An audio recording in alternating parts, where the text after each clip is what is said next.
राधे राधे महाराज जी।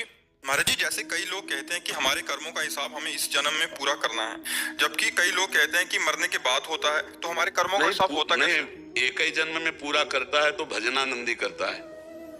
जो खूब भजन करके भगवान का, उसका हिसाब पूरा होता है, सबका थोड़ी हो जाता है।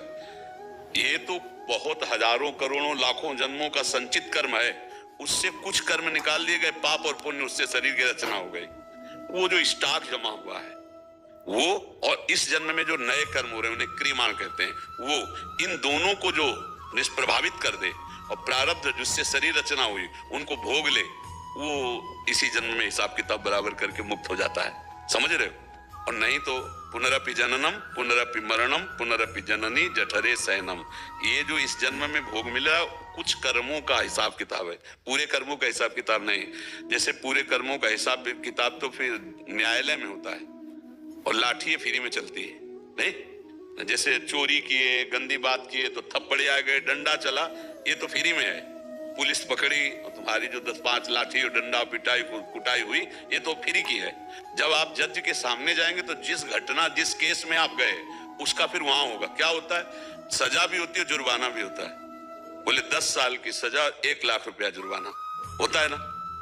तो ये जुर्माना समझ लो जो जन्म होकर के भोग मिल रहा है, और सजा तो नरक में मिलती है। पूरी सजा तो नरक में मिलती है, उससे बचा हुआ जुर्माना कुछ थोड़ा बड़ा वो यहाँ मिलता है। असली सजा जैसे यहाँ दूसरे जीव का मांस खाते हैं ना, कढ़ाई में उबाल के जिंदा, ऐसे ही वहां उबाले जाते हैं, वहां मरना तो है नहीं।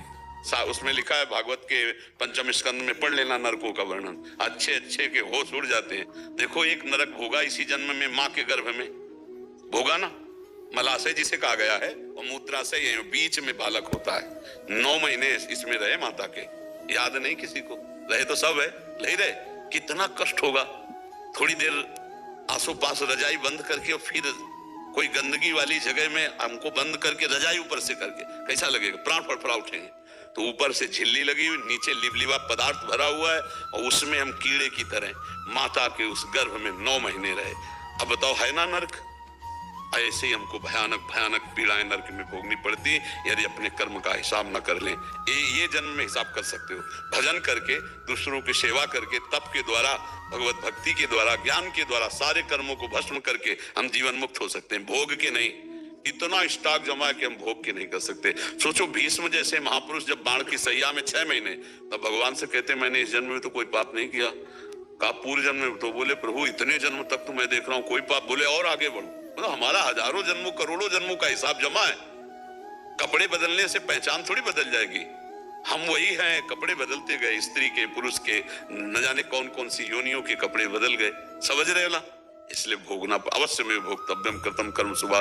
खूब नाम जप करो, कोई पाप आचरण न करो, तो जो दुख सुख आवे उसे सह लो, तो तुम्हारा नाम जब पूर्व के पापों को नष्ट कर देगा, आगे आने वाले पापों को नष्ट कर देगा, बड़ा आनंदमय जीवन हो जाएगा।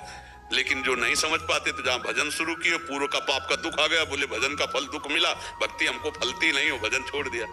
इसलिए बहुत होश में चलना चाहिए। समझ पा रहे हो बच्चा?